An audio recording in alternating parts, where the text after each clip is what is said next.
já de início agradecer a todos os que participaram e puderam contribuir de uma forma efetiva para o sucesso das nossas reuniões, que têm sido bastante concorridas, e eu seguramente acho que 2018 fez muita coisa, 2019 a proposta é fazermos ainda mais. Eu acho que um dos grandes avanços de 2018 foi a abertura das nossas sessões ao Grupo de São Paulo. Eu queria cumprimentar a Baruzzi lá em São Paulo, nossos amigos de São Paulo lá do Total Core, o pessoal do Monte Clínico, também lá do Ceará, que está começando a participar, já devem estar chegando.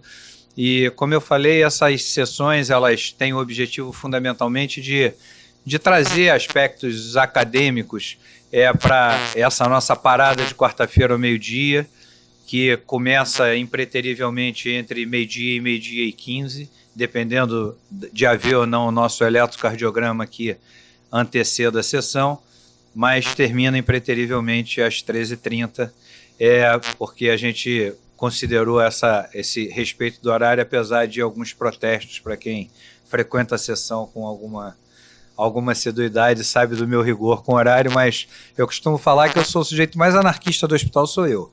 Mas, sem dúvida nenhuma, nessa hora, quando é para os outros, eu acho que, porque é um horário muito crítico, horário de almoço, tem muita gente que vem realmente já com horário contado, então eu faço questão de terminar às 13h30. Nesse ano de 2018, nós tivemos 38 sessões clínicas de quarta-feira e 26 sessões de sexta consciência. Eu estou falando dessas duas atividades porque são as atividades que a gente considera coletivas, multiespecialidade, que a gente tem temas que são de interesse diverso. Mas todas as outras atividades do hospital também esse ano cresceram bastante. Os nossos grandes temas em terapia intensiva, que passou a ser grandes temas em medicina, as sessões de serviço, a sessão de neurologia, a sessão de reabilitação do Marco Aurélio e do Ricardo Vivacqua, a nutrição e comportamento, que é a sessão das sextas pela manhã, às 7 horas da manhã, coordenada pelo Cláudio, pela Jaqueline, pela Natália da psicologia. Eu acho que a gente, sem dúvida nenhuma, tem aos poucos ganhado esse espaço cada vez maior na comunidade acadêmica do Rio de Janeiro. A gente tem muito prazer e satisfação de estar colaborando com tudo isso. Essa última semana, então, nós vamos ter 3 atividades ainda, além a de hoje mais 2. Na semana que vem, nós teremos ainda uma sessão que vai ser uma sessão de nutrição e comportamento sobre mitos e verdades na suplementação alimentar. Então é a última sessão que fica de nutrição e comportamento às 7 da manhã, mas esta semana, encerrando sessão clínica hoje e sexta consciência, são 2 sessões muito especiais. A sessão clínica de hoje é sobre sentimentos e saúde em tempos de transição. E como todo ano, o Carlinhos me ajuda nessa tarefa já há alguns anos, eu procuro sempre fechar as nossas sessões com um tema que seja, que traga outras mensagens e outros pensares, mais ou menos também talvez dentro de um campo semelhante. Na sexta-feira, na sessão da Sexta Consciência, o tema vai ser fraquezas de homens fortes. Para quem conhece o Dr. Milton Meyer, deve ser alguma coisa imperdível, porque ele será o palestrante. Então eu convido a todos que sexta-feira aqui, meio-dia, com a conferência do Dr. Milton Meyer, que vai nos brindar, teremos ainda alguns debatedores. Bom, na sessão de hoje, então, eu queria agradecer enormemente ao Roberto por ter se disponibilizado a poder nos ajudar na organização dessa sessão. A quem eu queria chamar, Roberto, para você fazer a apresentação dos nossos convidados, por favor, e mais uma vez desejar a todos que tenhamos um 2019 muito profícuo do ponto de vista de atividades científicas, e eu conto com a presença de todos vocês, e o Centro de Estudos está absolutamente aberto para o que vocês precisarem. Muito obrigado.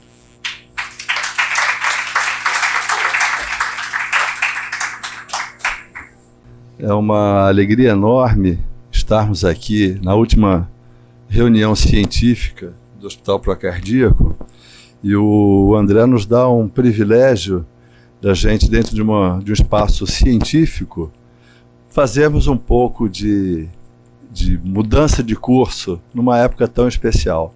Acho que assim, bastante interessante, um fechamento de um ano de bastante turbulência em todos os ambientes.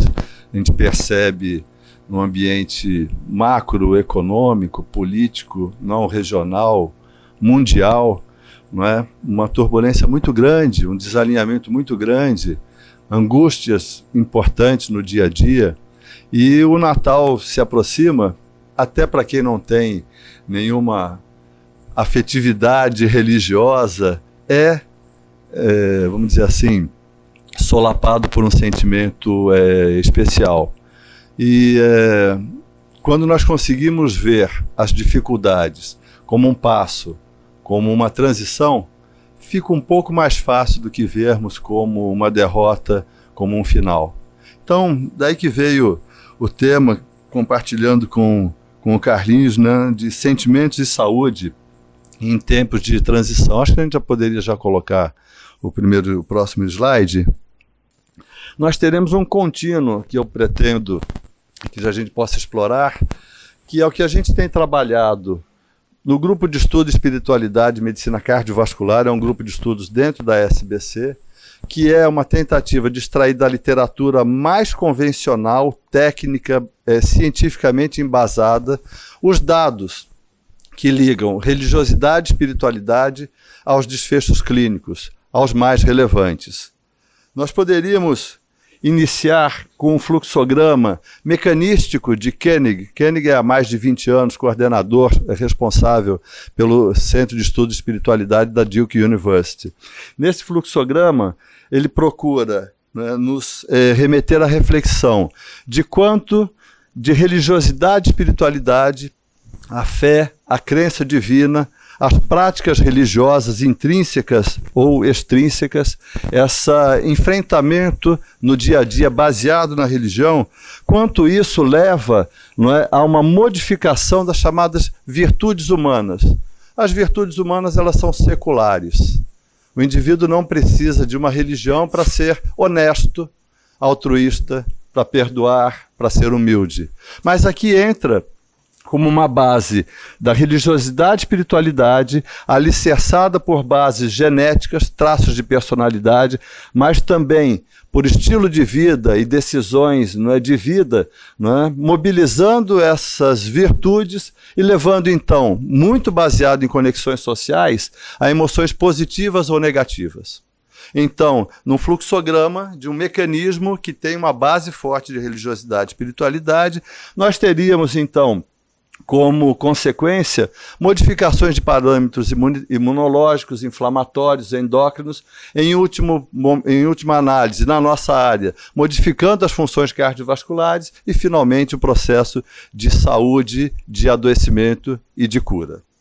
De uma maneira, apenas para um contexto, essa é uma revisão sistemática de 2009, em que nós destacamos na parte superior quão importante é a chamada religiosidade organizacional, ou seja, o indivíduo estar frequentando reuniões, não é, de cunho religioso, onde ele tem uma inserção social e um sentimento de utilidade muito maior, que isso tem um grande impacto nos desfechos clínicos, diferente da chamada religiosidade intrínseca. Então, apenas o indivíduo ter o seu entendimento, a sua prática pessoal, talvez não tenha o mesmo impacto em desfecho quanto a sua prática organizacional. E isso nós temos duas contribuições bem importantes, né, de Harvard, publicadas no JAMA de 2016, em duas revistas do Grupo JAMA, mostrando que há uma relação direta, né, uma relação inversamente proporcional ao número de frequência religiosa com mortalidade e com suicídio também. nesse gráfico, aqui nesse diapositivo, da esquerda para a direita, nós observamos que os indivíduos que têm uma prática mais frequente têm uma redução de 30% de um desfecho importante. E aqui, apenas observação. 80 mil enfermeiras num estudo, 100 mil enfermeiras no outro, acompanhadas, mostrando que quanto maior a frequência religiosa, por esses mecanismos que mencionamos, maior seria a redução de mortalidade por câncer, por mortalidade cardiovascular e mortalidade por câncer. Então, no seu livro, bastante conhecido de religião e saúde, Koenig alinhava aqui vários estudos, e aqui um resumo de quanto religiosidade e espiritualidade modifica de pressão arterial, de função cardiovascular, obviamente, reduzindo tabagismo, reduzindo consumo de álcool, menos depressão e uma melhor recuperação de depressão, isso publicado em 2011. Mais recentemente, esse ano, foi publicada uma nova revisão sistemática de 87 estudos, e eu trago apenas um resumo, mostrando que a religiosidade e espiritualidade estiveram diretamente associadas aos desfechos das medidas fisiológicas de saúde. Então, aqui listando o tipo de participação, mas o que chamamos mais a atenção nos marcadores de saúde de doença cardiovascular, inflamação, imunidade e metabolismo. Então, isso fica bastante, aquela parte intermediária da construção do raciocínio.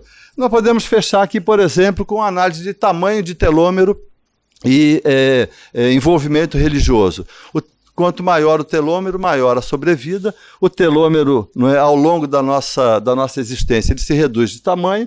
E esse é um estudo com 250 mulheres que fazem cuidados de pacientes sob estresse. Foi feita uma avaliação do envolvimento religioso, do estresse, dos sintomas depressivos, e a gente observa não só essa relação direta com a idade, mas que quanto maior a religiosidade, então aqui os decís de religiosidade, maior o telômero. Então, mostrando aqui que essa religiosidade dessas cuidadoras, ela teve uma relação direta com o tamanho maior do telômero. E esse é um outro estudo também bem interessante, aqui o Nashville Stress and Health Study, com 1.200 pacientes com faixa etária de 44 anos, com uma lista extensa de ajustes no estudo da Universidade do Arizona, mostrando uma relação direta. Então, aqui os desvios padrões de religiosidade, quanto maior a religiosidade, maior o tamanho do telômero. Então, acho que a gente fecha um pouco daquele entendimento mecanístico. Agora, uma coisa assim que se pergunta muito, já que tem a possibilidade de entendermos esse mecanismo, será que é possível interferirmos sobre esses mecanismos? E, em especial, tanta dificuldade, modularmos raiva, hostilidade, depressão, angústia, perdão, gratidão? Esse é um estudo bem interessante para mostrar o aspecto assim simples, publicado há 30 anos, 132 alunos foram colocados para assistir 2 filmes. Teresa de Calcutá, A Vida de Madre Teresa de Calcutá, e o filme que era utilizado como motivacional para as tropas aliadas. E foi medida imunoglobulina A salivar. E o que a gente observa é uma resposta diametralmente oposta aos indivíduos de acordo com a exposição. Então, uma série de correções também. A exposição ao filme de Madre Teresa de Calcutá leva a uma produção de imunoglobulina A muito diferente daqueles que são submetidos a uma situação de estresse, de angústia, de revolta. Então, esse é um estudo assim simples, mas muito rico, procurando analisar, então, quanto que as emoções interferem sobre a nossa capacidade de reagir e sobre os mecanismos intrínsecos. Então, a gente tem discutido isso muito no GENCA e ficamos assim, bom, vamos começar a analisar os sentimentos. Qual sentimento vamos pegar para analisar? Então, a gente encontra aqui uma infinidade de sentimentos, mas aflora naturalmente o aspecto do perdão. O perdão, ele permeia todas as religiões, embora não estejamos falando de religião, mas permeia muito da relação humana. não é, da relação entre os seres nos seus ambientes mais diversos possíveis. Então, há uma relação e é necessário o entendimento do perdão, saúde e adoecimento. Obviamente que nós vamos ter aqui um entendimento muito mais profundo, mas eu tomo a liberdade de lembrar apenas que o perdão pode ser condicional. Bom, se você pedir desculpas, se você fizer isso para mim, eu te perdoo. Há uma condição. Naturalmente que isso não mantém o ressentimento. Foi uma negociação. Não é? O perdão ele pode ser decisional. Eu tomei a decisão de resolver os problemas.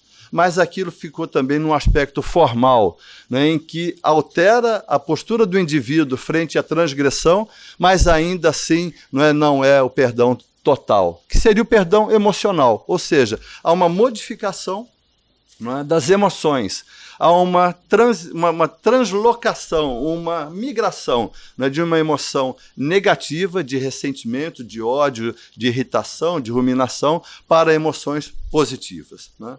Isso tudo, naturalmente, determina efeitos múltiplos, não é? Que o perdão traz, reduzindo o estresse, reduzindo essas emoções negativas. Não perdoar gera estresse. Efeitos físicos de não perdoar são semelhantes aos efeitos de estresse. Não perdão crônico é ainda pior. E a raiva e hostilidade, diametralmente opostos ao perdão, são potentes fatores de risco para a doença cardiovascular. Isso porque há toda uma bioquímica do perdão. Alterações do sistema imunológico, alterações de hormônios como cortisol, adrenalina, as citocinas, os neurohormônios, pressão arterial, cortisol, não é? Tudo isso há uma produção natural decorrente, não é, do ato do perdão. E assim o perdão, não é, se torna benéfico, não é, porque ele reduz a ruminação, ressentimento, com uma palavra só, mas para a gente entender um pouco mais à frente. Então o perdão reduz hostilidade, ansiedade, estresse, não é, e modifica a relação interpessoal e os autocuidados de saúde. E quando submetidos a treinamentos, a situações de estímulo ao perdão, você consegue entender até os centros que são ativados no cérebro, que tem muito a ver com o bem-estar, com o relaxamento, com uma situação de mais conforto. Isso tudo é importante para a gente entender que é possível, não é, que o perdão tenha modificações orgânicas importantes, mas é importante também que a gente consiga mensurar isso. Como documentar que o indivíduo que perdoa mais ou menos tem mais ou menos adoecimento. Há um detalhe interessante nos questionários de atitude em relação ao perdão. É como o indivíduo vê, não, eu admiro quem perdoa, não é? Pelo contrário, o perdão é um sinal de fraqueza, mas é uma visão que eu tenho sobre o ato de perdoar. É um pouco diferente de escala de tendência para perdoar, em que o indivíduo efetivamente ele tem uma facilidade ou uma postura, ele tem um enfrentamento, né, em que ele procura ser o mais resolutivo, o mais precocemente possível. Então, são situações de questionários que a gente consegue aplicar e procurar correlacionar um pouco mais com as nossas variáveis biológicas. Esse é um estudo de jovens, 300 mulheres sadias, né, que foi avaliado traço de raiva e uma escala de tendência ao perdão. E uma série de variáveis, né, de modulação autonômica, pressão arterial e monitoração de pressão arterial. Isso, então, é possível fazer, como eu destaco aqui, essa classificação, e se entende, então, que a raiva, né, nessas variáveis todas, aumentou o tônus vagal, índice hemodinâmico, pressão arterial, e o perdão, pelo contrário, é um padrão mais favorável de trabalho ventricular e de consumo de oxigênio. Assim como nesse outro estudo de jovens também, análise de uma curva de pressão arterial, né, onde se analisa a afetividade negativa, depressão, raiva, perdão, e resposta pressórica à água gelada. Então, nessas variáveis aqui, é possível se entender que o perdão, né, ele fornece uma cardioproteção, né, diminuindo a pressão arterial, melhorando esse índice de sustentabilidade, de viabilidade subendocárdica. Né? Então, essa correlação também é possível ser feita. Então, ficou bastante simples, né? é só perdoar. Melhorou a pressão arterial, não é? Melhorou a variabilidade da frequência cardíaca. Eu acho que eu cresci ouvindo assim, né? Perdoar é fácil. O que vem depois? Esquecer que é difícil. Se a gente não esquecer, a gente não perdoa, né? Aí a gente vai na internet, encontrei algumas pessoas bastante conhecidas. Pode-se perdoar, mas esquecer, isso é impossível. Posso perdoar, mas esquecer é outra coisa. Não esquecer significa não perdoar. Mas também, uma fina ironia, não deixe de perdoar os seus inimigos. Nada os irrita tanto. A pergunta aqui importante é se é realmente necessário esquecer. Nossos debatedores, apresentadores vão dizer aqui porque se esquecer significa um perdão total, pode ser também apenas uma anulação daquilo sem um efetivo perdão. Então muitos acham que não é que a gente deva perdoar, esquecer e perdoar, mas sim que a gente tem que trabalhar a forma de se obter esse perdão. É tão fácil, mas tão fácil perdoar, que Mahatma Gandhi diz que os fracos nunca podem perdoar. Então é coisa para os fortes. Ainda bem que nós somos fortes, não é, para fazermos o perdão. E ajuda bastante, né? Errar é humano. Então vamos fazer o nosso esforço de divindade. Nós teremos uma apresentação, não é, do Dr. Alcio, em que eu não vou furar muito da terapia do perdão, Alcio, só para lembrar, não é, as fases. Identificar que houve uma ofensa, tentar entender o contexto histórico, pessoal, o significado disso, né? E o que acontece com quem genuinamente perdoa.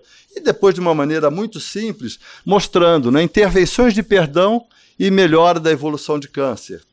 Intervenções de perdão e redução da área isquêmica de cintigrafia miocárdica.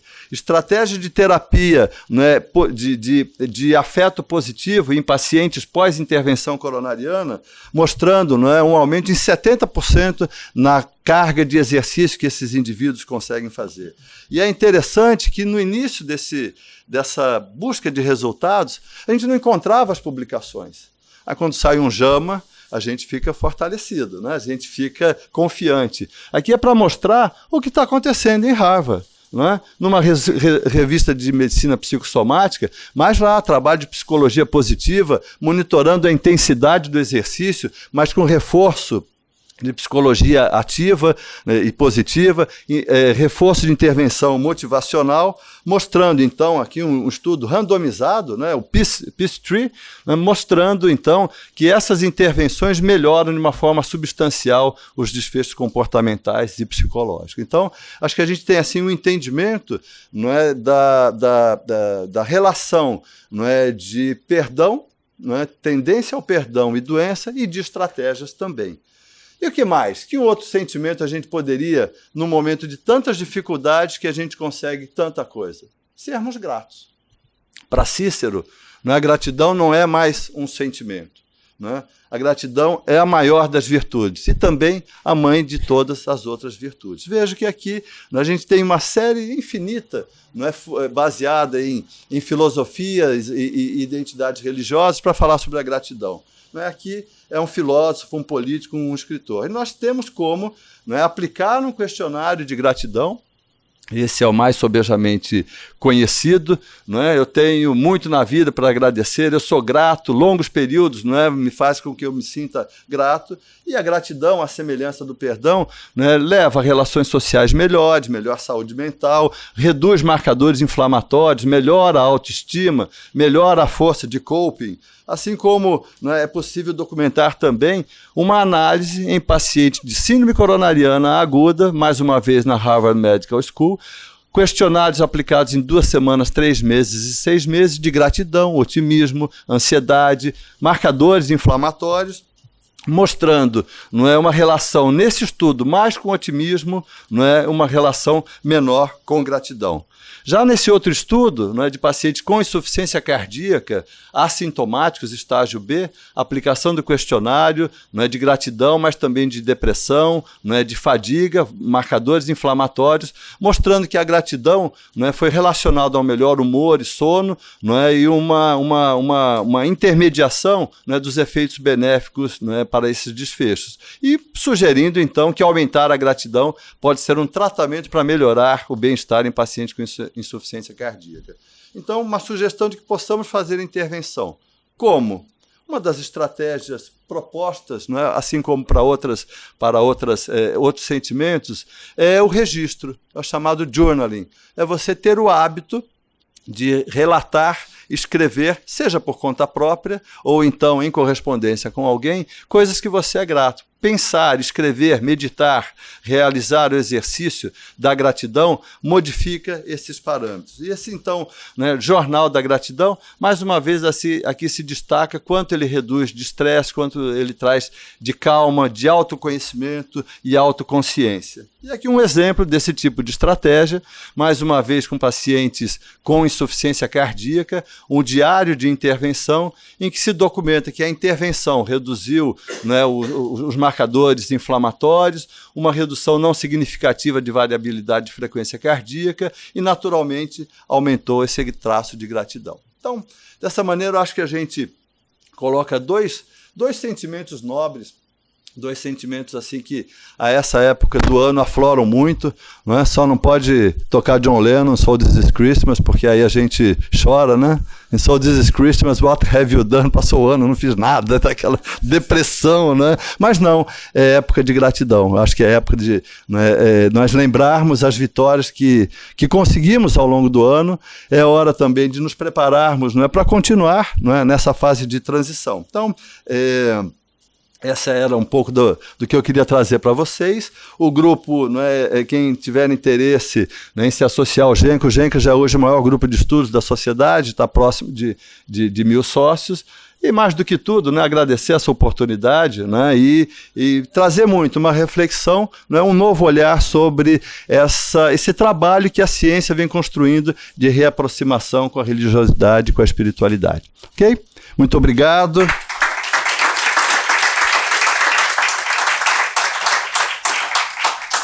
Feito o jogo preliminar, vamos aos jogos principais, as bandas de rock mais pesadas, Está aberta a nossa sessão. Eu queria, mais uma vez, agradecer e convidar o Carlos José Coelho de Andrade para fazer a sua apresentação, E é ainda nessa transição, não é, Carlos? O desafio do ressentimento. Ressentimento ou ressentimento? Carlos, obrigado. André, Roberto, obrigado pela oportunidade. A gente está trazendo mais uma vez um tema aparentemente não tão duro, assim, não tão tangível, mas cada vez mais mensurável. Falar depois do Roberto e antes do Álcio é meio assim aquela situação de filho do meio. Não é o caçula nem o primogênito, mas a ideia, e é interessante que essa sessão, embora esteja acontecendo hoje, ela começou na semana passada.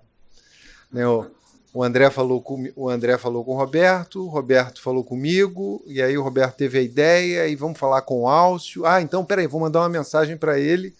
E aí aquela situação de a gente estar agindo, fazendo uma coisa e escrevendo outra, para mim estava muito claro que a quarta-feira era essa, dia 12. Mas do jeito que eu escrevi, parecia que a quarta-feira foi a quarta-feira passada.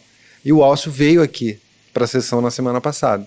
Ele, quando me mandou a mensagem, eu falei, meu Deus, era na outra semana. E aí a prática do perdão já começou aí.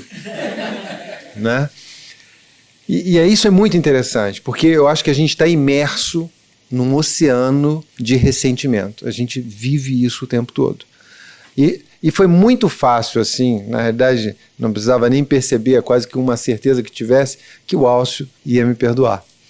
Mas o que aconteceu ao longo do dia foi a minha ruminação com o fato de eu ter, naquele deslize, feito ele vir para cá. E aí eu vi como é que aquilo ficou presente ao longo das horas, E eu até depois mandei uma mensagem para ele. Isso foi um exemplo de experimentar como é que a gente, às vezes, e o profissional de saúde muitas vezes faz isso, Um nível de cobrança próprio, não é? Que vai além daquilo que está sendo cobrado de fora. Então, falar de sentimento e de ressentimento é muito importante, porque é como se a gente não conseguisse fazer o clearance de um determinado fato. E a gente tem motivos de sobra desde o nascimento desses eventos que vão acontecendo e que muitas vezes são varridos para debaixo do tapete, mas que se apresentam em algum momento. Então, essa nossa capacidade de depurar, né, sobretudo as experiências negativas, é algo que a gente tem que dar atenção, porque isso tem repercussão. Então, a ideia de discutir o ressentimento, não é exatamente algo que se perpetua, não vai embora. Não é? É relativo a um evento do passado. E isso é muito importante, porque grande parte daquilo que, na realidade, eu diria quase a totalidade daquilo que a gente tem de sofrimento diz respeito àquilo que não existe mais, ou ainda não existiu. Né? Montaigne falava muito isso. A minha vida foi cheia de tragédias, a maior parte delas que não aconteceu. Ou porque a gente está ruminando algo que já passou, ou a gente está com a sensação de ameaça com, de fato, algo que não existe. Né? Mas, de fato, o ressentimento diz respeito a algo que já passou. Ela tem uma conotação negativa e envolve, muitas vezes, a raiva, o ódio, que pode ocorrer e desaparecer. Isso é natural. Às vezes a gente se depara com um não da vida, com uma situação negativa, com uma agressão, e aquilo ali brota. Aquilo ali faz parte, inclusive, do mecanismo de fuga e luta. Mas, se ele perdura, aí entra nesse campo do ressentimento, de algo que a gente não consegue elaborar e resolver. Então, deixar de ter esse ressentimento, eu acho que seria a saída dessa história. E aí a gente se depara, que é interessante, assim como a ideia do cuidado paliativo, que a gente tem uma certa armadilha na questão da palavra, né? do aspecto pejorativo que é o paliativo no português, que poderia sair do paliative e vir para o lenitivo ao invés do paliativo, que para a gente sempre remete a uma questão meio mequetrefe, sabe? Uma solução subótima. A gente vive essa questão. Isso entra mais ou menos na questão do conhecimento das pessoas. O paliativo parece algo menos. Né? O perdão e o forgiveness, quando ele é traduzido para o português, ele vem como perdão. E não é exatamente o perdão nesse sentido. Não é?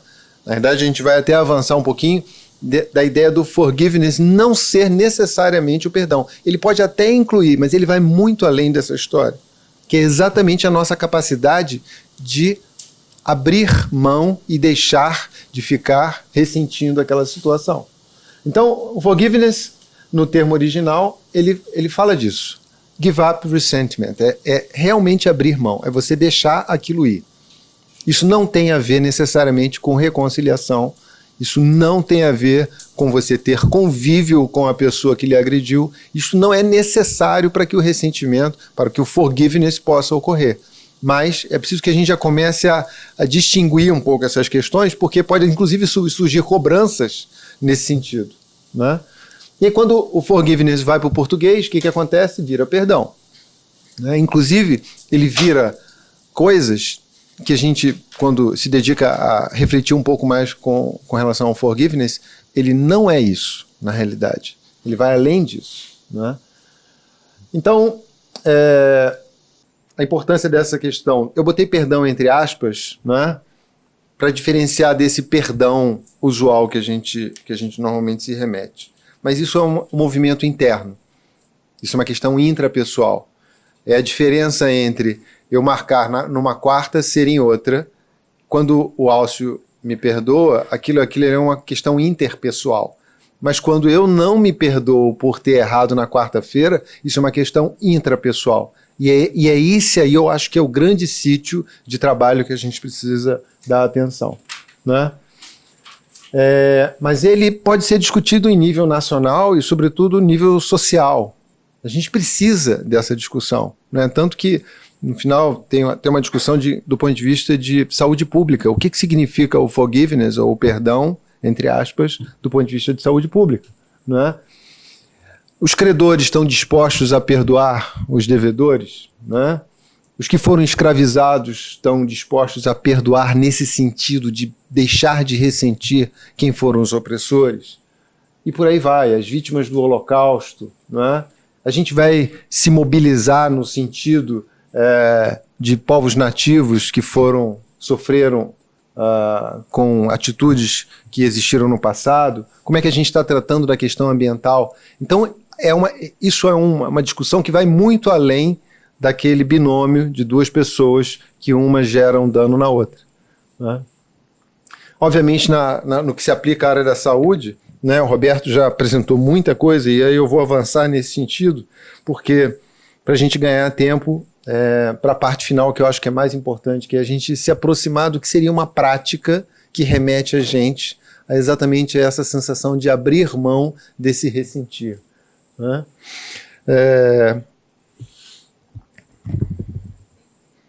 E, obviamente, é esses níveis, né, que eu acho que a gente pode se refletir em relação a esse perdão, né?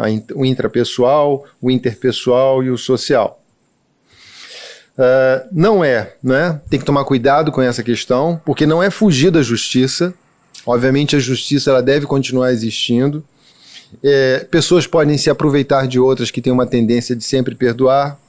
Não pode ser confundida com reconciliação e, inclusive, se você força uma pessoa a assumir uma atitude de perdão, isso pode gerar dano do ponto de vista da emoção que ela sinta. Então, isso aí, essa questão da decisão é de uma atitude voluntária que você assume, né? E, às vezes, questões comportamentais, padrões sociais, impõem uma atitude que a pessoa não está pronta. Aquilo ali vai virar uma panela de pressão, né?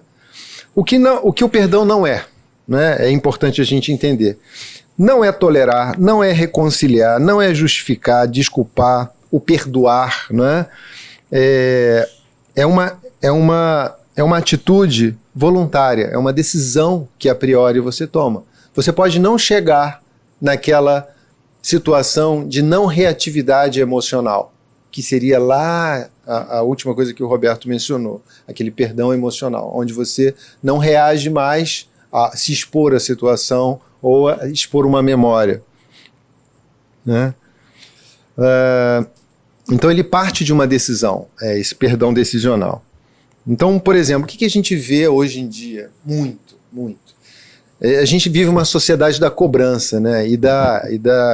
De imputar as pessoas. Então, muitas vezes a pessoa chega no consultório e aí chega com o amigo que falou assim, como é que você fez seu câncer, né? Como é que você gerou toda essa questão que você está vivendo agora? Uma situação numa pessoa com adenocarcinoma de cólon, que faz um diagnóstico avançado, em paciente de 65 anos que nunca fez um rastreamento, que é sedentário, obeso e tabagista. O quanto isso pode estar gerando em termos de ressentimento nesta pessoa que chega a esse desfecho? O mesmo diagnóstico em um profissional de saúde aos 65 anos que nunca fez rastreamento. A gente vive isso no dia a dia do consultório. Quer dizer, pessoas que além de trazer o diagnóstico, ela pode estar imersa é como se fosse um iceberg, ali por baixo tem um universo muito grande de ressentimento circulando, não é? E mais, uma pessoa que às vezes teve um estilo de vida saudável, fez tudo o que era para fazer, mas ainda assim o diagnóstico vem, né? Então, obstinação terapêutica demandada por familiar, o que está por trás daquilo, né? Muitas vezes é essa questão de ressentimento. Obstinação terapêutica após complicação de procedimento terapêutico, e a gente vive isso muito, né?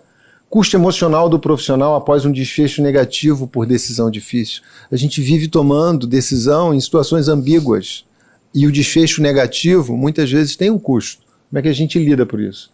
Roberto já apresentou algum dos modelos, são vários os modelos, né, que hoje em dia existem para poder seguir essa questão, mas esses modelos eles apresentam resultados inequívocos em situações específicas, porque você pode partir para uma abordagem terapêutica, situação específica. Como é que mulheres perdoam violência sexual praticada pelos próprios pais? Tem um livro muito interessante chamado Triumph of the Heart, que foi uma escritora que, baseada num evento que foi um pai cujo filho foi assassinado por uma gangue voltando para a casa da escola. Esse pai teve um movimento de ir na casa de um dos assassinos e com o avô de um dos garotos da gangue, fundou uma organização para combater a violência na adolescência. Então, aquela atitude foi uma atitude tão surpreendente, uma capacidade de não ressentir o fato da perda do filho, que essa investigação começou. E é um livro interessante que traz capítulos de profissão, capítulo de relacionamento homem-mulher, capítulo disso, capítulo daquilo, mostrando como é que é uma pessoa que sai de uma situação dessa e supera, né? Que fenômeno é esse? Então, vários dados, e o Roberto acho que já ilustrou bastante essa questão, né? Como é que essa questão de feridas emocionais, como é que isso se dá, o Roberto mostrou isso, e isso é interessante, sobretudo pelo que o Alcio vai trazer, né? Porque a gente pode treinar, a mente da gente é uma porta de entrada, e da mesma maneira que a gratidão é um traço, mas pode ser um traço em que você identifique de cara uma pessoa que ela é muito grata, em forças internas, por exemplo, uma das 24 forças internas, a gratidão é uma delas. Mas você também pode pegar alguém que não tem um traço tão marcante e treinar ela, e expor ela a esse exercício. E é isso que o Roberto mostrou. Por que a gente não deixa claro desde a adolescência que um ritual ao final do dia de agradecer, ao invés de se queixar, a gente tem muita coisa para agradecer. Tem um vídeo que está circulando aí, não sei se vocês viram, do pessoal que põe o óculos daltônico quando põe o óculos. Vocês viram esse vídeo? É uma coisa assombrosa, porque a pessoa é daltônica, quando ela põe o óculos, ela começa a chorar na mesma hora, de tamanha emoção, por ela não conseguir ter acesso a essa beleza toda. E a gente tem. Tem algum daltônico na sala? Ninguém, todo mundo aqui vê as cores. Não é? Então a gente tem muita coisa para agradecer o tempo todo. Mas a gente pode, uns terem o traço e outros treinarem. Não é? Engraçado, a versão que está aí não foi a última que eu salvei. Esse é o estudo que o Roberto mostrou, né? E tinha um outro estudo que eu tinha separado, mas acabou que eu separei, não a versão final da apresentação, que dava uma dimensão da política pública, de saúde pública, não é? O ressentimento é algo que tem um alcance muito grande na sociedade. E quando a gente percebe que o pré-teste é muito alto, ou seja, a condição que ali está predispondo a alguma coisa muito alta, e a intervenção ela é de custo baixo e com impacto alto, isso passa a ser considerado algo de relevância de saúde pública. Então, eu acho que é para a gente refletir, né, a respeito disso. Né? Muitas vezes a gente está na condição de estar ressentindo e nem se dá conta, isso está presente, e do que a gente pode fazer, sobretudo, para poder sair dessa condição, né, de abrir mão e deixar aquele sentimento ir embora. Então, eu queria agradecer, era isso que eu queria trazer, e ouvir o Alcio mostrar para a gente como é que a gente resolve essa parada.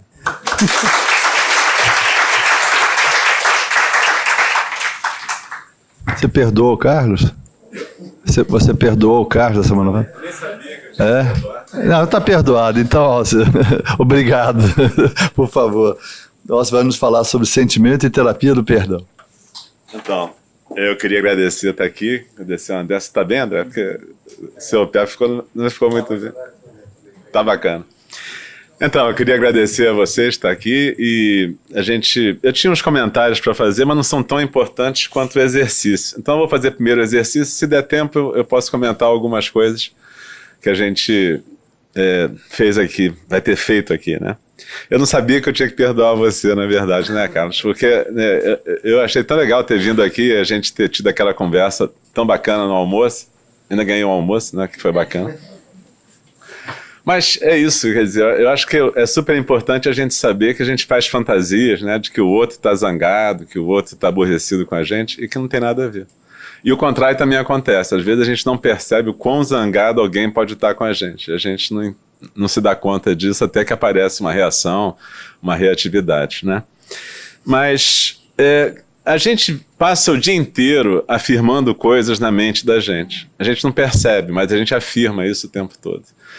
Muita gente já acorda pensando assim, pô, mais um dia, que dificuldade, como eu tenho dificuldade de levantar. Então você já começa afirmando para você mesmo que você é um cara que tem dificuldade de levantar. E você vai treinando isso todo dia. Claro que você vai ficar proficiente no treinamento. E cada vez vai ser mais difícil você levantar. A gente não percebe o poder, como o Carlinhos falou, que a nossa mente tem. A gente vive fazendo afirmações o tempo todo, mas aí quando alguém fala assim, vamos fazer uma meditação, um exercício meditativo para mudar alguma coisa. Cara, pô, isso não funciona, né? Fazer meditação para mudar alguma coisa. E o que você não percebe é que você está fazendo isso o tempo todo, na verdade. Só que de uma maneira, eu diria, bastante empírica, né? Quer dizer, uma maneira que você nem percebe que está fazendo, mas o tempo inteiro você está fazendo exercícios e afirmações sobre você mesmo e sobre os outros. Lá vem aquele chato, cacete, vou ter que ficar aqui. Então, você não dá nem uma chance para aquela pessoa ter um outro tipo de encontro com você. Então, você está construindo uma figura chata ali. Essa época de Natal é ótimo, né? Porque a gente pensa, puta, aquela reunião de família que eu vou ter aqui, vai ter aquele cara chato, não sei o quê, vai beber, vai ser inconveniente, vai ser desagradável. E você não pensa que isso pode ser diferente, na verdade, que você pode ter um outro tipo de postura. Então, as pessoas em outros ambientes, quer dizer, nos países orientais, nas tradições que surgiram nesses países, as pessoas se dedicavam muito aos estudos psicológicos, não com esse nome, né? Mas normalmente com o nome de práticas espirituais. E elas descobriram que essas coisas eram treináveis. Do mesmo jeito que você treinava a raiva, quando você ficava repetindo, né? Uma coisa que é interessante a gente perceber, as emoções, do ponto de vista neurofisiológico, elas duram 1 minuto, 30 segundos, é o tempo que elas duram. E o resto é memória, que você fica cultivando ali, na verdade. Então as pessoas perceberam isso nessas tradições e passaram a ver que podiam treinar coisas. Você treina compaixão, você treina perdão. E existem vários métodos para isso, evidente que a gente não vai fazer aqui em 15 minutos a terapia do perdão inteira. Mas uma coisa que é muito útil é o que a gente chama de uma meditação do perdão. Então o que eu queria propor para vocês é que a gente fizesse aqui uma meditação do perdão. É fácil, basta vocês deixarem os telefones nem no vibracol, por favor. Vamos ficar numa postura confortável. Isso, tentar... obrigado, isso ficou bacana agora. Vamos dar as mãos agora e orar. Não, peraí. Não é nada disso, calma. É o seguinte, então vocês procurem... Aproveitou aí, bom, tudo bem. Vamos colocar os pés no chão, e isso é interessante. A postura é importante. Por quê? É importante a gente poder respirar durante essa prática. Se quiser tirar o sapato, tudo bem, se for possível. Se não for, melhor não tirar. E aí, procura ficar com uma postura onde você esteja com o teu tronco, possibilitando a respiração completa. Deixa... então o seu tronco razoavelmente ereto, os pés no chão, os olhos suavemente fechados. E vamos agora procurar deixar a respiração fluir tranquilamente, sem tentar respirar fundo, sem tentar controlar, só manter a respiração tranquila e acompanhando. E a gente agora vai fazer um exercício enquanto está nessa postura, nessa respiração, tentando sentir o corpo se acalmar e se aquietar. A gente vai tentar abrir um espaço na nossa mente. Como é que a gente pode abrir um espaço na nossa mente? A gente vai tentar colocar a palavra perdão. E imagina um cenário em você, tipo uma sala agradável no seu coração. Procura, inspirando e expirando, se visualizar a si mesma, a si mesmo, dentro dessa sala, sentado. E aí você convida uma pessoa que você deseje perdoar. Como é que você faz isso? Não fica lembrando da situação inteira, mas pensa numa pessoa que você está com um ressentimento, como o Carlinhos falou. Que você está zangado, que você está sentindo um mal-estar. E por um instante, abre mão desse pensamento. Apenas visualiza essa pessoa entrando e sentando na sua sala, na sala do seu coração. E aí você observa qualquer sentimento que apareça, raiva, ódio, angústia, seja o que for, sem nenhum tipo de juízo sobre esse sentimento. Só observa. Vê o que você está sentindo aí em relação a essa pessoa. E mantenha a sua respiração tranquila, a postura, os olhos suavemente fechados, recebendo essa pessoa no seu coração e simplesmente observando o sentimento que aparece sem nenhum juízo de valor.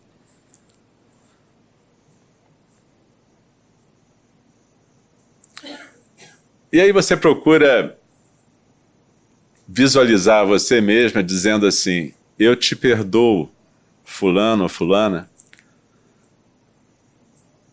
por qualquer tipo de mal que eu tenha sentido que você me causou no passado, querendo ou sem querer, através de qualquer coisa que você tenha dito, qualquer coisa que você tenha feito, a mim ou a qualquer pessoa que eu amo. Procura olhar para essa pessoa no seu coração e falar isso suavemente, tranquilamente. Repete isso. Não importa como você me causou dor, eu te perdoo. E lembra, perdoar não é concordar, aceitar, achar bacana. O que você está fazendo é simplesmente dizendo que você abre mão do seu ressentimento. Inspirando e expirando. Sinta por um momento se você está abrindo um espaço para essa sensação de eu abro mão desse sentimento de raiva por você. Eu deixo ir embora esse ressentimento.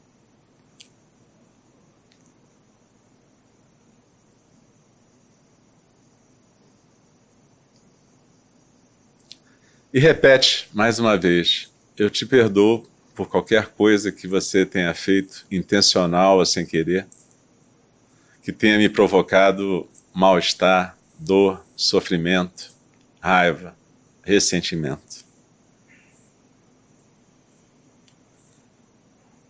Não importa como essa dor chegou até mim através de você. Eu deixo tudo isso ir embora. Inspirando e expirando.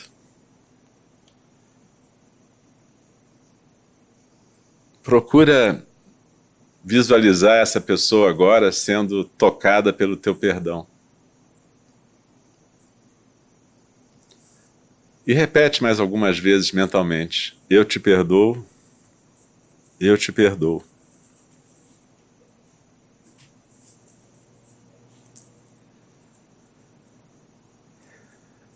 E aí, aos poucos, você vai deixando essa pessoa sair desse ambiente onde vocês estão, suavemente, tranquilamente. Procura continuar inspirando e expirando e mantendo esse espaço aberto. E aí a gente agora vai convidar uma outra pessoa para entrar nesse espaço. Uma pessoa a quem você quer pedir perdão. Uma pessoa que você acha que de alguma forma você prejudicou, chateou, magoou, ofendeu. Procura convidar essa pessoa da mesma forma para entrar nesse espaço, sentar na sua frente e se permita pedir perdão para essa pessoa. Você pode falar uma coisa assim: através da minha raiva, das minhas compulsões, dos meus impulsos, da minha reatividade, eu te magoei, eu te ofendi, eu te machuquei. Eu te peço perdão. Procura falar isso na sua visualização, efetivamente pedindo perdão e se permitindo ser perdoado.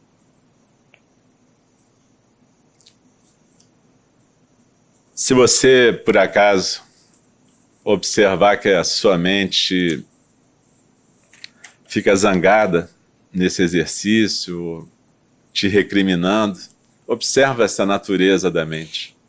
A mente que recrimina, a mente que resiste, a mente que não aceita. Sem julgamento, só observa isso. E aí você pode se virar para você e falar: fulano, seu próprio nome, eu te perdoo. Procura falar para você mesma isso, com sinceridade.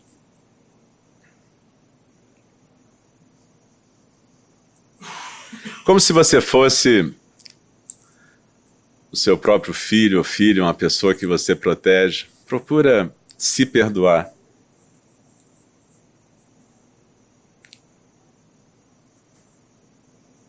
E quando a gente vai fazendo esse exercício, a gente vai experimentando um pouco um exercício de se acolher, se gostar.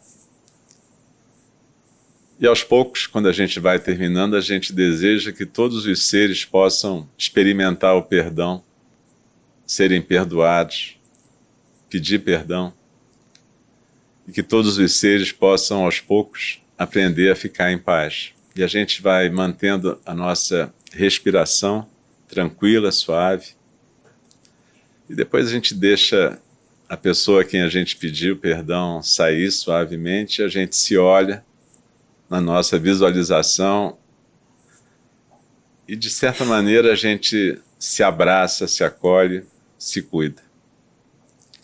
Vai se mexendo devagar no seu tempo, sem pressa, respirando tranquila, e vai abrindo os olhos também sem pressa no seu tempo.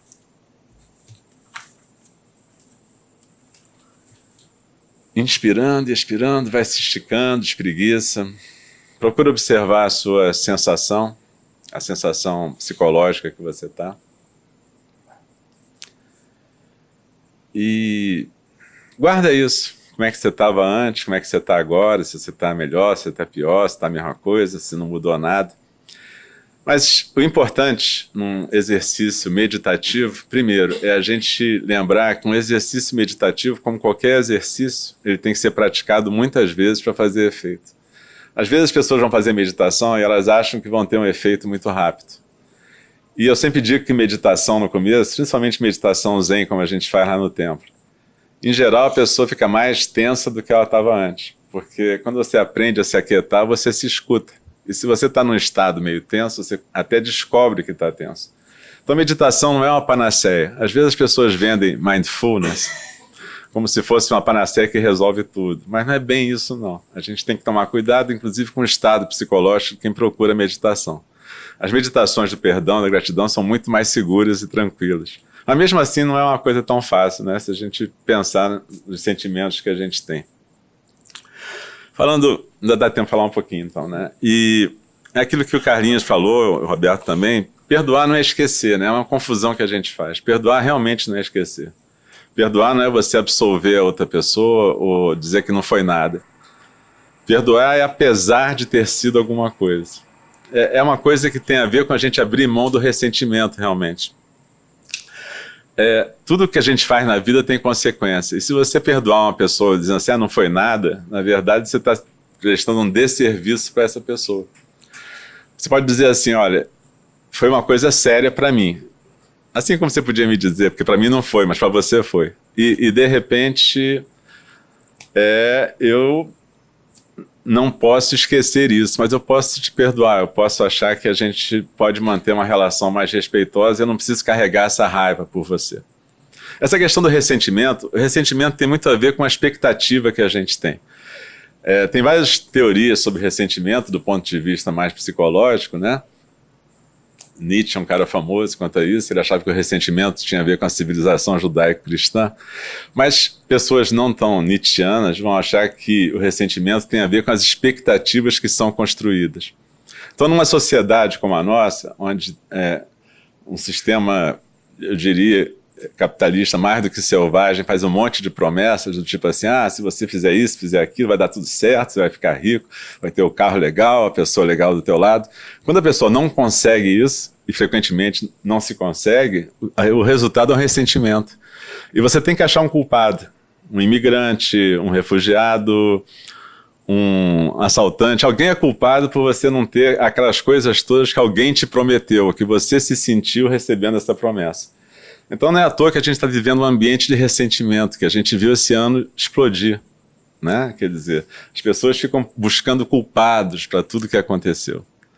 No entanto, é a questão, né? Quer dizer, a prisão do ressentimento é uma prisão que a gente constrói e que a gente pode desfazer, na medida em que a gente vai desconstruindo esse sentimento.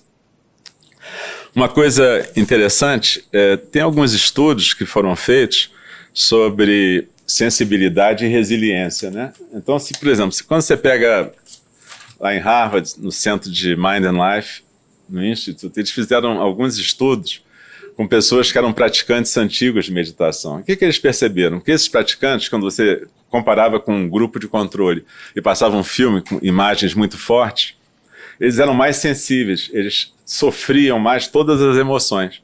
Mas eles eram mais resilientes, eles voltavam ao estado basal mais rápido. Ou seja, eles não ficavam cultivando aquelas emoções fortes. Essa é uma questão. O que a meditação pode te ajudar é você aprender a não ficar cultivando as coisas, não ficar remoendo, ruminando, como um boi emocional, né? Ficar ali mastigando aquela emoção, mastigando, né? Então você pode viver a coisa e pronto, tá, viveu. Ficou zangado, normal ficar com raiva. Porque o risco, às vezes, da gente ficar falando de compaixão, perdão e gratidão, é quase como criar uma obrigação moral de que você não pode ficar com raiva, você não pode ficar zangado, você não pode ter sentimentos negativos. Não, pode tudo. A questão é, o que você faz com isso? Você vai poder realmente deixar isso embora? Ou você vai ter que ficar culpando alguém pelo mal-estar, né? É tão interessante, eu sei que tem mais um psi aqui também sentado, a questão está ali. Ficam os pacientes, às vezes, mandando mensagem. O WhatsApp é um negócio terrível, né? Quer dizer, hoje em dia o sujeito acha que você está disponível porque o WhatsApp está ali sempre, né? Então o cara chega para você, tipo, sábado à noite e fala assim, eu queria confirmar aquela consulta, não sei o quê. Eu falo, pô. Mas tudo bem. Aí o cara vira assim, pô, tô me sentindo angustiado. Eu falo, parabéns, eu também me sinto angustiado. E tem alguma coisa estranha nisso? Não tem nada estranho. Mas a promessa que a pessoa tem na cabeça é que ela não vai sentir angústia. Então ela diz assim, o remédio não está funcionando não, doutor. Eu continuo sentindo angústia. Eu falo, bom, para eu conseguir esse sucesso que você quer, eu vou ter que te deixar em sonoterapia, talvez. Ou então te deixar babando, né, assim, fixamente para um ponto na parede. Né? O cara, pô, você não está levando a sério minha angústia? Eu falei, não, eu levo a sério total, mas a angústia é a condição humana. A questão é como é que a gente lida com ela. Não é uma questão de se livrar da angústia. A questão é, o que eu faço com isso? Eu posso dar um destino bacana, eu posso entender que eu preciso fazer vínculos legais com as pessoas, eu posso ter relações não baseadas em ressentimento, mas em construção, e que aí essas relações vão ser melhores, né? Eu posso ter menos expectativa, né? Então, na verdade, tem vários jeitos, e também uma coisa interessante, tem um sujeito que morreu há pouco tempo, agora morreu há um mês atrás, o Bernie Glassman, que era um mestre Zen. Ele fundou uma ordem chamada os Construtores da Paz Zen, lá na Europa. Tem no mundo inteiro, a gente até faz parte. E ele começou a criar uns retiros Zen um pouco diferentes. Ele tem um retiro que já acontece há uns 10, 15 anos lá em Auschwitz, que é um lugar estranho para fazer um retiro de meditação. Mas o que ele faz? Fazia e agora o pessoal continua fazendo. É sempre por volta de outubro e novembro, é aberto a qualquer pessoa. Se vocês um dia quiserem experimentar, vocês podem. Eles levam pessoas para Auschwitz, pessoas que são descendentes de judeus, pessoas que são descendentes de guardas do campo de concentração, pessoas que são palestinas. E aí todo mundo senta e medita ali e testemunha os sentimentos que aparecem. E começa a entender que todo mundo é humano, e todo mundo ali, tá bom, seu avô foi guarda do campo de concentração, e o seu avô morreu no campo de concentração. E aí, eu vou matar o cara agora? Eu não preciso esquecer o que aconteceu. Mas ao contrário, eu tenho que lembrar tudo o que aconteceu para que não aconteça de novo. Mas esse lembrar não precisa ser carregado de ressentimento. A gente pode entender que todos nós somos humanos, né? Tem um mestre budista, o Albert Low, lá no Canadá, que ele diz assim, quando a gente fala que todo mundo tem a natureza de Buda, todo mundo bate palma. Claro, todo mundo tem a natureza de Buda. Mas todo mundo tem a natureza de Hitler também, né? Lamentavelmente, tem as duas. Então é complexo, porque é uma só, na verdade. As suas escolhas é que vão te fazer Buda ou Hitler. Não é uma questão obrigatória, o cara já nasceu mal. Não é assim que funciona. A gente vai escolhendo a cada momento da nossa vida. E o importante, então, dessas terapias que a gente chama, é você poder entender que você está construindo o seu mundo o tempo todo. É muito legal a gente poder estar conversando sobre isso num ambiente hospitalar, médico, que antigamente era um ambiente muito duro, né? E onde as pessoas achavam que essas coisas não faziam diferença, mas essas coisas fazem toda a diferença do mundo. Vocês todos, e eu também, que acompanho pacientes em cuidados paliativos e contemplativos, eu vejo a diferença que faz uma pessoa morrer tendo feito as pazes com o mundo dela, e a pessoa que morre ainda carregada de ressentimento. É uma pena. A gente vê como é que isso funciona. E como isso, na verdade, o perdão é uma dádiva que o moribundo dá para a família, na verdade. Quer dizer, quando ele consegue fazer esse movimento, a família inteira se beneficia, né? Então, é uma coisa que a gente tem que entender a importância da doação, né? E como é que você pode ter uma vida mais significativa e mais legal. Só um minuto, o templo chama Eininji, é porque o nome inteiro do templo em português é Templo Zen do Cuidado Amoroso Eterno. Eininji quer dizer isso em japonês, você vê como é uma língua concisa, né? Mas é porque, do ponto de vista budista, a atividade humana é cuidado. É você cuidar de si, do outro e do mundo. E é nesse sentido que entra o perdão, gratidão, compaixão. E a gente vai fazendo isso. É isso. Então, obrigado a vocês. Pratiquem a meditação. Vejo Baruzzi. Baruzzi, como vai? Provocar um pouco, hein? Como é que a gente vai ampliar a nossa ação dos pacientes de síndrome coronariana aguda? Você gostaria de fazer algum depoimento? Fique à vontade, por favor, depois a gente volta para o Rio de Janeiro. Muito obrigado. Bom, Roberto, muito obrigado pela sua aula e demais colegas. Não é a primeira vez que eu tenho a oportunidade e a honra de poder aprender com todos. Realmente é um tema pouco abordado. Nós somos muito cientistas, nós somos muito estaticistas, mas para o amor não tem estatística. O amor é sentimento, é dar de si, é a empatia. E é isso que nós temos também que cultivar. A gente observa tantas pessoas, às vezes, com pouco conhecimento e que vão ao óbito, mas milhares de pessoas vão ao seu funeral. Exemplos não nos faltam. Então é impressionante como a capacidade das pessoas têm de dar de si, qual o seu amor, qual o seu tempo, qual o benefício daquele que está do seu lado, que é o nosso irmão. É realmente algo que nós temos que aprender a praticar, e eu mesmo não estou dizendo que eu pratico, quer dizer, todo dia eu aprendo, né? Então não basta a gente conviver com o nosso paciente à base de estatística, que a droga A funciona melhor que a B. Se essa prescrição não for carregada de amor, de empatia, o paciente possa, às vezes, se abrir um pouquinho com a gente, descarregar um pouco aquele ressentimento, como muito bem foi dito. Então, eu queria agradecer mais uma vez os ensinamentos dos colegas do Procardíaco, o ano que nos proporcionaram de imenso conhecimento e agora sendo brindado com o conhecimento da gratidão e do perdão. E por falar em gratidão, então, eu quero agradecer mais uma vez essa oportunidade. E por falar em perdão, eu peço perdão se por acaso fiz algum comentário desajustado do ponto de vista científico, por isso eu peço um perdão, mas acima de tudo eu expresso aqui a nossa gratidão do Procardíaco, também em nome dos nossos residentes, pelo conhecimento que vocês nos proporcionaram. Roberto, vocês são pessoas que eu tenho uma grande admiração, André, a todos os colegas do Procardíaco, nosso muito obrigado por esse brinde de final de ano. Grande abraço. Muito obrigado, Baruzzi. Nós conhecemos Baruzzi há muitos anos, né? E não é só um líder, um colega competente, mas essa pessoa humana, é um cuidado especial que ele tem. Então, não há nada para ser nem desculpado, e sim, agradecemos a oportunidade ao longo desse ano de estarmos trocando experiências em tantas áreas assim. Muito obrigado a vocês do Total Core. Vamos abrir aqui para a nossa plateia aqui. Professor, por favor, aqui, doutor Isaac, aqui na segunda fila. Quem mais quiser, nós temos ainda mais 5 minutinhos, o André também. Olha só, eu acho que foi muito bom, é muito bom esse tipo de palestra, de fora da medicina, que não sai da medicina, mas está na medicina também.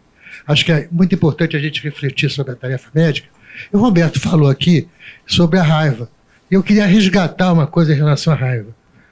Uma frase lapidar da pessoa que eu considero talvez o melhor médico do século passado, que é o Dr. Adib Jatene. Ele dizia: o que mata não é o coração, o que mata é a raiva.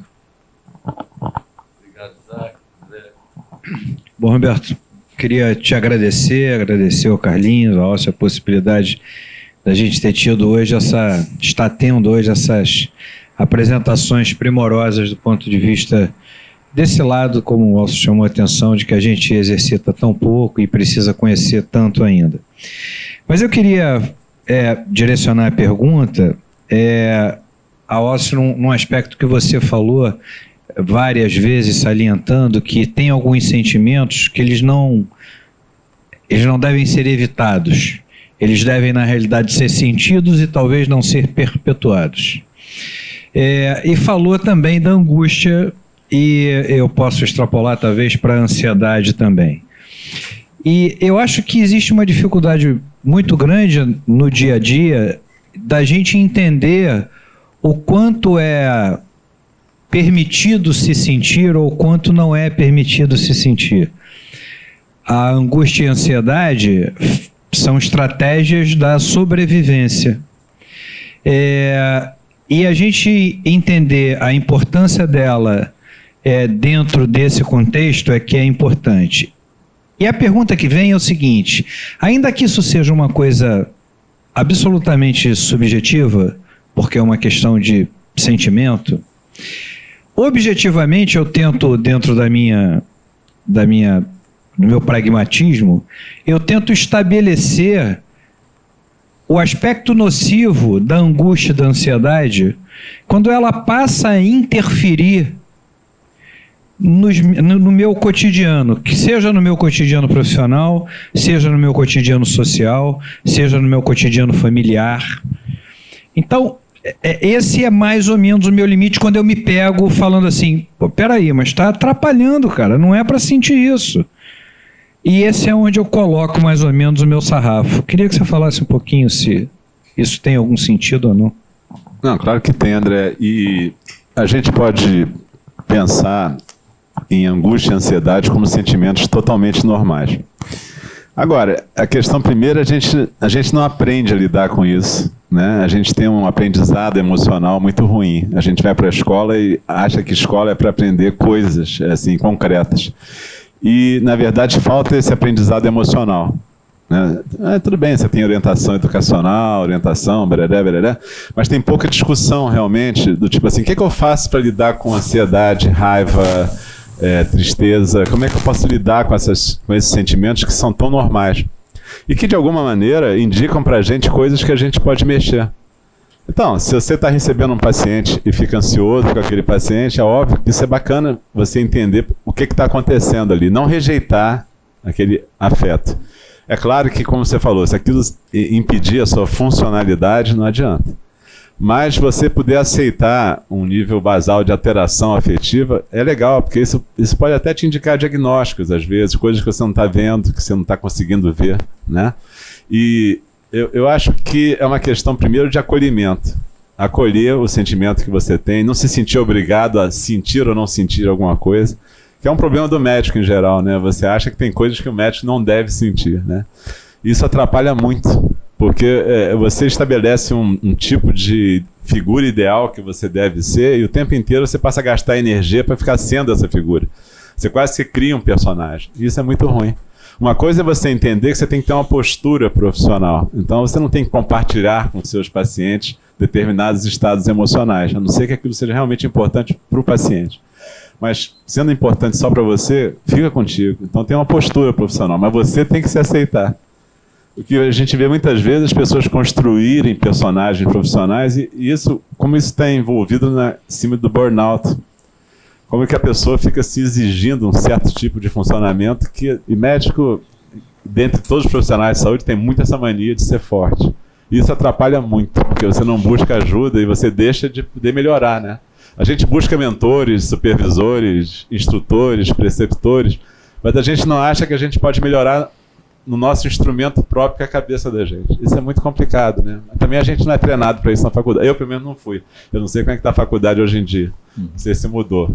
Eu me formei em 79, né? Mas eu acredito que possa ter melhorado um pouco. Mas acho que melhorou tanto não, porque eu vejo que as coisas estão por aí. Não sei se eu te respondi também. Estamos chegando ao final, mas não poderíamos encerrar sem antes ouvir o querido Gastão. Eu quero, assim, a primeira, essa sessão é completamente diferente de todas as outras, porque não só a gente escuta a explanação de vocês, mas a gente participa também. Então a gente tem um pensamento no início da apresentação de vocês, depois você faz essa técnica de relaxamento e a gente já mudou, já somos diferentes a partir, então já somos outras pessoas a partir desse momento. E é bacana que você apresenta a questão com uma solução que é meio a médio e curto prazo, que é a meditação. Eu fiz uma formação psicanalítica longa, de muitos anos, depois eu fui conhecer a psiquiatria e conheci toda a história da neuroquímica e etc. E a gente se desespera nessa altura do campeonato porque a gente vê que está todo mundo nadando e ninguém chega em lugar nenhum, nada soluciona nada, os pacientes continuam sofrendo, buscando ajuda, buscando soluções mágicas. A história do perdão eu acho fantástica, eu intuitivamente já uso muito isso. Pessoas que trazem uma carga muito grande de ressentimento em relação à educação que tiveram. E eu frequentemente brinco, olha só, enquanto você não perdoar os teus pais por não terem sido pais perfeitos, você não vai dar um passo para frente. Vai passar o resto da sua vida culpando-os e justificando todos os seus erros em cima dessa história que eu vejo pessoas mais velhas até do que a gente continuando com a mesma história. Então a história do perdão funciona a médio e curto prazo, mas agora no final você explicando para o André, você traz a visão psicanalítica. Você faz a visão psicanalítica da gente dar adeus às ilusões, da gente saber exatamente qual é o tamanho da nossa possibilidade, porque a angústia é exatamente isso. A gente exigir da gente alguma coisa que talvez esteja além da nossa capacidade. Admitir a nossa limitação e exigir da gente aquilo que é possível da gente conseguir. Só para amarrar, você falou do estudante hoje em dia, todo fim de aula que eu dou, eu tenho um aluno me procurando, pedindo um remédio para poder continuar estudando, para poder fazer as provas. Eu dou aula lá em Vassoura, no curso de medicina, e estão todos enlouquecendo com a faculdade de medicina. Só para, não sei se está todo mundo acompanhando isso, mas estão todos enlouquecendo, nossos alunos estão enlouquecendo, porque cada dia aumenta mais a exigência, aumenta mais a quantidade de matéria, aumenta mais o critério de exigência aos alunos e eles estão todos pedindo remédio para poder passar adiante. Então, assim, era uma visão, eu te agradecer muito a tua presença aqui. Você traz, eu não sei se eu vou conseguir, talvez eu tenha que fazer um curso com o Carlinhos, com você, para aprender a fazer essa meditação, porque eu proponho ao paciente que perdoe, mas eu não dou nenhuma dica como fazer isso, porque eu também não sei. Então, hoje vocês estão trazendo uma visão bacana para a gente, para ver se a gente progride um pouco mais. Ao encerrar essa reunião, queria agradecer demais a presença mais uma vez do Alcio, do Carlos, a oportunidade. Conforme dito, né, uma reunião de final de ano que o final do ano é marcado por uma data muito importante, né? O Natal existe, não é, por uma figura mais do que histórica, que foi Jesus o Cristo. E algumas coisas são sensíveis. Eu sempre entendi que os profissionais da área de saúde, eles tinham uma opção diferente por serem seres diferentes. Mas os profissionais de saúde, eles se dedicam aos outros porque eles têm isso em si. Até que eu li num livro de Robson Pinheiro, e na verdade os profissionais da área de saúde vêm para serem profissionais da saúde porque eles ainda não sabem servir. E talvez muitos saibam, mas acho que é uma reflexão bem interessante. Dentro da mensagem do Cristo, o último pedido que ele fez foi ao Pai que perdoasse, porque as pessoas não sabiam o que estavam fazendo. Então, acho que é uma mensagem forte para estudarmos o perdão. E antes, durante a sua vida, né, ele disse, reconcilia-te com teus adversários antes de chegar ao juiz, porque depois o juiz pode resolver qualquer coisa. Então, acho que num mês e numa data tão especial, né, não só os conhecimentos, mas a vivência que Carlos, Alcio trouxeram para a gente aqui foram muito ricos. Então, eu queria agradecer a presença de todos, não é, desejar a todos um bom final de ano. Estamos aqui, não é, fazendo uma transição para dias melhores, felizmente com a presença de todos. Muito obrigado e passo para o André encerrar a sessão. Não, rapidamente eu queria agradecer também, acho que foi uma manhã, um início de tarde maravilhoso. Queria agradecer a presença de todos e convidar então para sexta-feira aqui, meio-dia, para a gente ter a nossa sexta consciência. Alcio, super convidado, por favor, esteja conosco, e a todos vocês. Muito obrigado a todos, boa tarde.